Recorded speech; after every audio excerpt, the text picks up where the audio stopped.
Okay. Today we are going to talk about the moral laws, which is part of the Spirit's book. And I would like to ask you what you understand by moral laws. Anyone? Moral laws, like ethics. Ethics, okay. Anyone else? Jesus laws. Jesus laws, all right. Different from human laws, like Jesus laws. Okay. Bringing moral and how to relate to each other. Okay. Anyone else? Humanity. Humanity, okay. Any other suggestions? No? The laws that govern life. Okay. So we are going to talk about what is natural law, which we can understand as the moral law as well. Natural law is God's law. It alone ensures the happiness of human beings. It shows them what they should or should not do, and that they only suffer when they deviate from it. So it's important for us to learn a bit more about God's law, so we can tell when we are going to the right direction or not. Because otherwise we might suffer the consequences, as we were talking about before, of our own actions, because we didn't really do our best. Sometimes because of ignorance of our part, sometimes because we are just being stubborn and we are doing anyway, even though we already learned what is best for us as spirits, immortal beings. So today I'm going to talk about the moral laws, only 4 of those laws, because in the Spirit's book, Kardec divides the book in 10 total moral laws. So I also got some messages from Joana de Angelis, who is a spiritist that wrote lots of books. Unfortunately, I don't think this book was translated to English yet. It's called The Moral Laws of Life, but it's really good because she comments the laws of Kardec in a more psychological way, because it's her style. So it's very interesting the way she goes a bit deeper inside the thought of the moral laws. The moral laws of life. I'm translating it literally, but there is no as leis morais de vida. Joana de Angelis. Yes. So, continuing, Allan Kardec asked to the spirits, what do the divine laws encompass? Do they have any reference to anything outside our moral conduct? The spirits answer, all the laws of nature are divine laws, since God is the creator of all things. Scientists study the laws of nature in the realm of matter, while good people study those of the soul and practice them. So it brings us to another question as well. Here they mention scientists, but the moral laws are not just about moral conduct. So why spirits mention scientists study the laws of nature? Because if we think about science and us as spirits and scientists, we all work for God, even though we might not know it or accept it or realize it. But scientists, they also work for God, and they bring us the knowledge we have nowadays, and they help God by helping us to understand things in the world, in the nature, how things work. For example, finding out about gravity, which is a law of God as well, explained by scientific means. But they also mention the fact that the good ones study the soul and practice them. Doesn't mean that scientists are not good, obviously, but it means that we can also use our sentiments, our hearts, to understand the laws of God, as we were talking before. It's not only by intellectually understanding the laws that we can get to a conclusion, but also feeling them. And the nature also shows us the laws of God if we pay attention to them. So I don't know if you had the opportunity to watch the documentary I sent on the WhatsApp group. is about, it's called Dishonesty, the Truth About Lies. And I found very interesting the experiments they mentioned they did. If you have a chance, have a look at this, very interesting. Because they did some experiments about why people lie and the reasons and etc. It's really interesting because they are scientists, right? Experimental psychology. They're trying to find answers about behavior, and they are helping us as spirits as well. Because when we look at these experiments, we might question ourselves, am I acting like those they researched about? Am I like them? Why do I act like that? Why do they act like that? So it's something that helps us to evolve as well, to understand what is going on inside us. If we think about it and think, I don't want to be this way. Oh, I never thought about this behavior, but it makes sense. I know someone who has this behavior, or I can identify in myself that behavior. So it is something that is according to the laws of God. They are not saying the moral laws, but it's included in the moral laws. So continue. What do you think of the division of natural law into 10 parts? Kardec asked the spirits. The laws of adoration, labor, reproduction, preservation, destruction, society, progress, equality, liberty, and the law of justice, love, and charity. Does it mean there are only 10 laws of God? Obviously not. It means that we don't know them all. But these are the laws he puts because we can practice them and we can understand them at this stage we are as spirits, evolving slowly, but already able to understand and practice these laws. So he's asking the spirits, what do you think of this division, this categorization I did? And they answered, the division of God's law into 10 parts comes from Moses and covers all the circumstances of life, which is the essential point. You may adopt it without it being unconditional, just like any of the other various classification systems which depend on the perspective or situation in question. The last law is the most important because it includes all the others. By observing this law, humankind can advance the most quickly in spiritual life. So they associate the division he did to Moses' laws, which is interesting because it's mentioned also in the documentary Ascent. They asked some students about the 10 Commandments. So it's not that it's exactly the same what the division Kardec did and Moses' laws. It's not what they meant, but they associate moral laws like having things in common, and they do have things in common. So here, when they say that we can adopt this classification system, but it doesn't mean it's absolute. It doesn't mean that will never change or can never change, because we are going to evolve and we are going to learn more and more about the moral laws and the laws of God. Therefore, it's not fixed forever. It's something he did for us to understand better about the moral laws, to help us.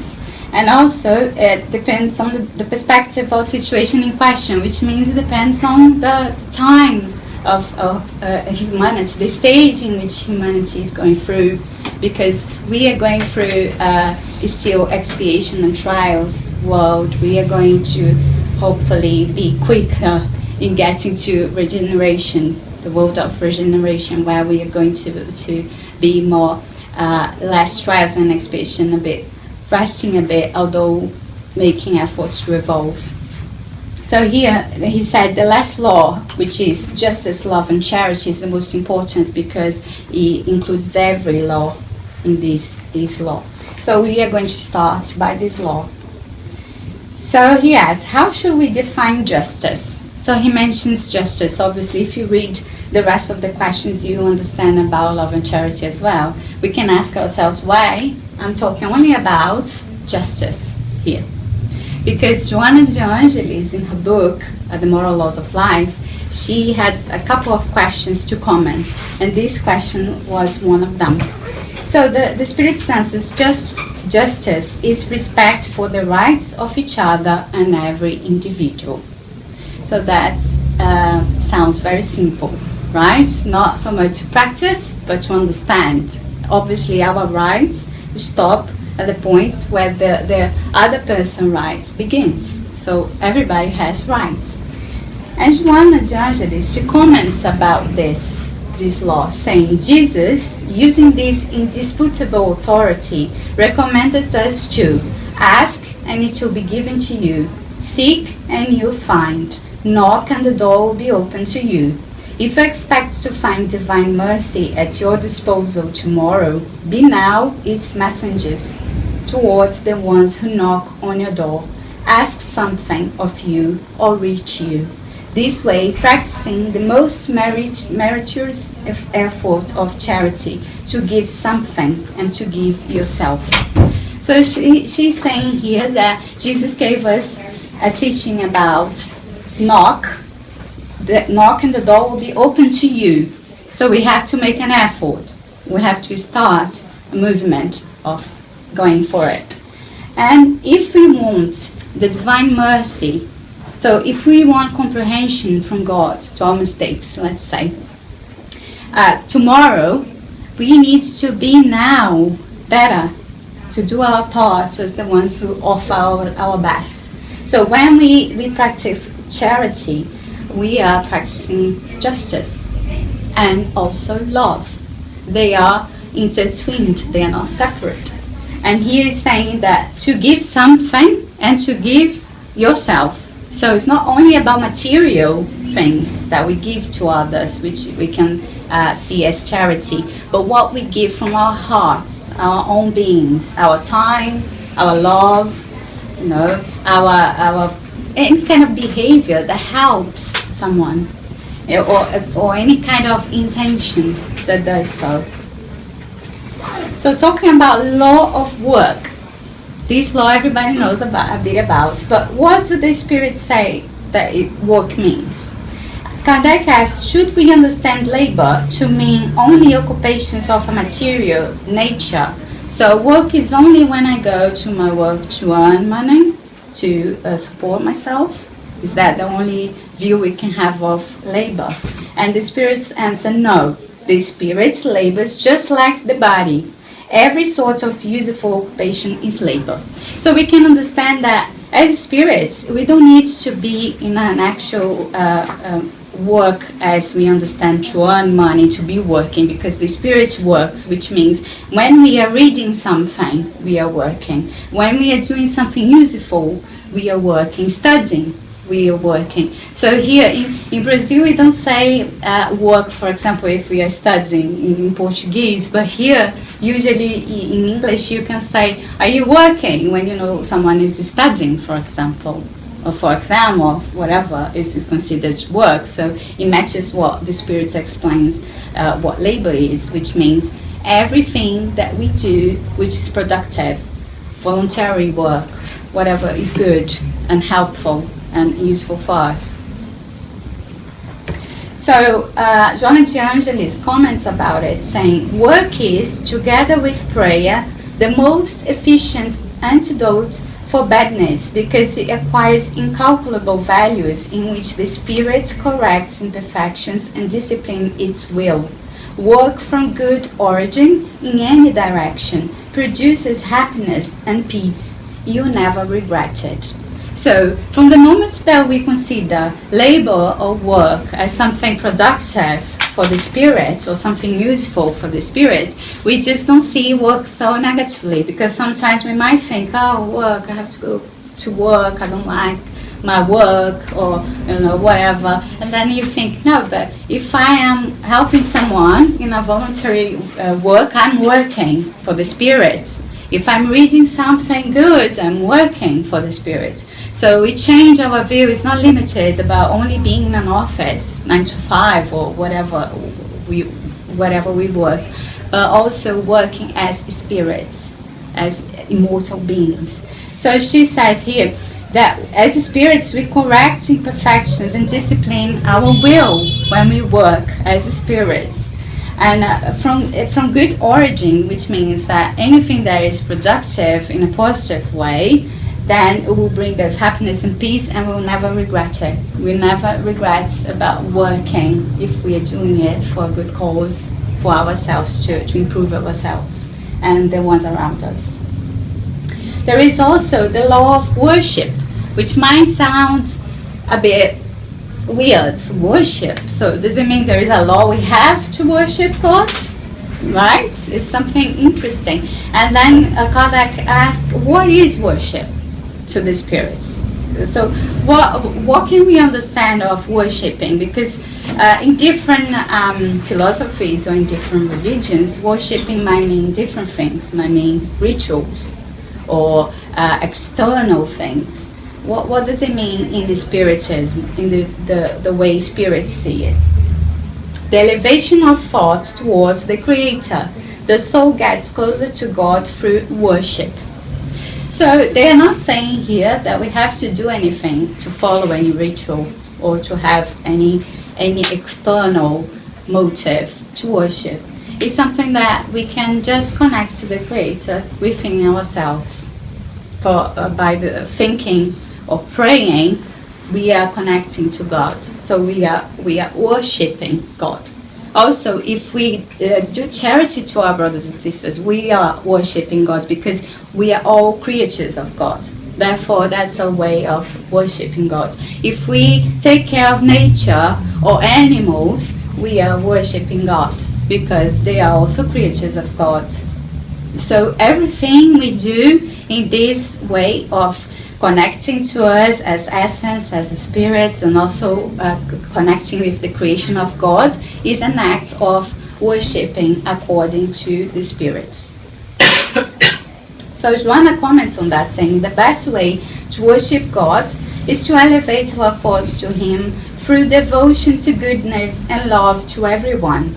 Love then throughout your path plants, animals, men, as much as you can, and you will find yourself highly loving God, which is very interesting and very helpful, at least in my understanding, because sometimes we might think, God is so far away from me. God is something so much bigger than I am. God is perfection, I'm not perfection. So we place God very far away, but He's not. He is within us as well, and within nature. So that also helps us to be a bit closer to God in our understanding, in our stage of evolution. So it is important, as she says, to take care of plants, animals, and nature, right? And also take care of each other, because then we are going to be highly loving God. We are learning to love God through these acts of charity or devotion, as Joanna says. Law of reproduction is interesting as well, because we might think, why is that a law? It means everybody has to, have kids. How does it work? So yes, is the reproduction of living beings a natural law? So if it's a natural law, does it mean that God wants us to do it? Is something that has to be done? And the spirits say, of course, the physical world will die without reproduction. So it's part of law, not because we are all obliged to do it, because each situation is different. We are different individuals. But it means that it's part of the laws of God, because we need to reincarnate, as we were talking about before, to come to terms with our own conscience, to be in peace, to learn more about the natural laws of God, not only intellectually, but also practicing those laws. So if everybody decides in the world to not have kids anymore, the physical world will not exist, and we will be in trouble, because we won't have the opportunity, as we are having right now, to put into practice what we learned before we reincarnated, and everything that we need to go through to learn even more. So here, the spirits say the world would die without reproduction. It doesn't mean the spirits would die, because we are not our bodies. Our bodies are just a tool that we have that is not even ours, but anyway, is a tool that we have to evolve at the moment. But we are spirits. The spiritual world would obviously continue, But they give an example just to illustrate that if we don't reproduce, if we don't have kids, then the physical world would not exist, would not And it's so be much able. so that we are attracted to each other. Yes, exactly. Otherwise, we don't explain that so long. Yeah. So, Joanna says, children, the superior assets that divinity grants us as a loan, provide emotional readjustment of spirits who are unfriendly towards each other. They provide it through the bonds that blood relations, through the sublimation of affections between the ones who already love each other, through the mixture of experiences and the planning of programs of difficult evolutionary structure. These programs deserve every investment of love, vigilance, and sacrifice from the part of the parents. So here it's interesting, if we pay attention, that she says here, they are superior assets that divinity grants us as a loan. So it makes us think that children, they are not ours. They are spirits, our brothers and sisters who are lent, let's say, to us to take care temporarily until they get to the point where they are responsible for themselves, giving our best, educating them, giving everything we can. But as soon as they are responsible for themselves, they are free to do their own, to make their own choices and to walk their own path, which means that we are not responsible for them anymore. They are. And also they are not ours because they can choose to do what we don't agree with, and we might lose them. Like they might go to the spiritual world even if we don't want to, but because they have to go through certain experiences that we cannot stop. So they are alone in this sense. And also she says these bonds that are created, blood bonds, they help the spirits that are not too friendly towards each other to actually start developing love between them, which is important. Especially because sometimes families have the spirits that get along. Not only families have spirits that don't like each other, that's not true. But sometimes when they get along, they have a specific mission or task to do together towards a higher purpose, usually. But usually as well, to the average family, we have the ones that we don't get along because we need to start wanting to get along with them. So that's the purpose of it. And she says, these programs deserve every investment of love, vigilance, and sacrifice from the part of the parents, which means being a parent is very important to us as spirits, because we know in truth we are brothers and sisters, right? Individuals, spirits, sons and daughters of God. But we have the responsibility to raise that child to the best of our abilities, so that spirit has a chance to follow his or her paths in the best way the spirit can, to actually take advantage of the opportunity of being incarnated. So that's a very serious task that we have if we are parents, and very serious, something that we need to actually invest on as spirits. So she continues, there are parents that only procreate, escaping responsibility. It is not up to sons and daughters, however, to judge them severely, since they don't have the necessary lucidity and accuracy for this. Love and respect of parents, I didn't like it. Who are the human manifestation of the divine paternity. So it's very, very nice what she says here, because it makes us feel and think that when we are parents, it's not because we generate a body, because we help to, to put the spirit in the oven until it's ready to come out. It's not about that. It's not about the physical part. It's about what you invest in that spirit to help that spirit evolve. So it says here, if that doesn't happen, because a parent is a spirit who is fallible like all of us and might not be able to do the best that we think the parent should, But she says we don't have this ability to judge because we cannot see 360 degrees of every situation or what happens in those parents' hearts or thoughts. So we cannot judge them because we are fallible too. And if we go through that experience in the future, we might also make mistakes, and most certainly, because that's how human beings are. They are that evolving, and us as a spirit as well. So here, when she says, they are human manifestation of divine paternity, it's not that we are as perfect as God, obviously, to raise our children, but it means that God is a manifestation through that parent, which is symbolic, which means that when you are a parent, you're taking care of your child and you love your child very much. And that's where sometimes you find God in you, by the amount of love you feel, and the child finds God's love in you by how much you express and you're able to give that love to the child. That spirit who is your child at the moment might not ever have experienced love before in the way from you, in the way, because you might have had other experiences with that same spirit, but mother and son or father and daughter might be a different experience for both. And then that love might happen because of that circumstance is favorable to both of them.